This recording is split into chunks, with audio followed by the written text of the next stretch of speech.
रावण रामायण का एक प्रमुख पात्र है। रावण लंका का राजा था। रावण अपने 10 सिरों के कारण भी जाना जाता था।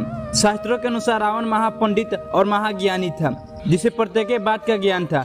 रावण इतना ज्ञानी था कि उसे पहले से यह अंदाजा लग जाता था कि आगे क्या होने वाला है। रावण अपने कई गुणों के कारण भी जाना जाता था, जिसके कारण उसकी प्रशंसा हुआ करता था। भले ही रावण एक राक्षस था, लेकिन माता सीता का अपहरण उसने अपनी मर्यादा में रहकर किया था। अपनी छाया तक भी माता सीता पर नहीं पड़ने दिया था। लेकिन एक रावण की गलती थी कि रावण को अपने अमर होने और सोने का लंका का इतना घमंड होने लगा था कि वो खुद ही उसने अपना सर्वनाश कर लिया। लेकिन रावण महिलाओं के विषय में ये 4 ऐसी बात बताई है जिन्हें जानकर आपके रोंगटे खड़े हो जाएंगे। तो चलिए जानते हैं। लेकिन उससे पहले अगर आप भी भगवान श्री कृष्ण का भक्त है तो कमेंट में जय श्री कृष्ण लिख दीजिएगा।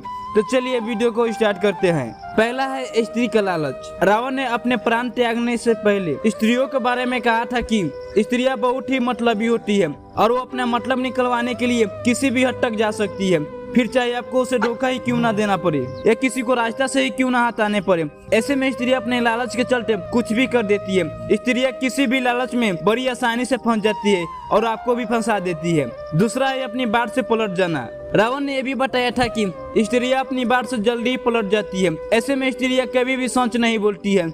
यही कारण है कि स्त्रियों को ऊपर का भी सोच समझकर भरोसा करना उचित माना गया है।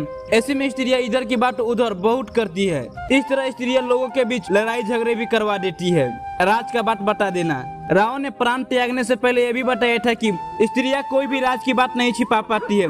भले ही आप स्त्रियां की कितना भी संगे संबंधी क्यों ना हो, वो आपका भंडा कभी न कभी फोड़ ही देती है। ऐसे में स्त्रियां गुप्त बात को आग की तरह फैला देती है। इसलिए कभी भी किसी भी स्त्री को अपनी गुप्त बातें नहीं बतानी चाहिए। अगर ऐसा किया जाए तो स्त्रियां हमारे विनाश का कारण भी बन सकती है और यह बात बिल्कुल सत्य है। नंबर 4, बहकावे में आ जाना। रावण ने स्त्रियों के बारे में बताया था कि स्त्रियां किसी के भी बहकावे में बड़ी आसानी से आ जाती है और किसी के जाल में आसानी से फंस जाती है, फिर चाहे वो एक मर्द हो या फिर एक औरत। ऐसे में दूसरों की बातें में आकर स्त्रियां अपने घर का विनाश कर लेती है। स्त्रियां जब क्रोध में आती है तो वो सामने वालों को कभी नहीं छोड़ती है, फिर चाहे उसका पति ही क्यों ना हो। दोस्तों, मुझे उम्मीद है कि रावण के द्वारा बताया गया 4 बातें आपको पसंद आया होगा। तो वीडियो को लाइक करके चैनल को सब्सक्राइब कर दीजिएगा। जब तक के लिए मिलते हैं अगले वीडियो में।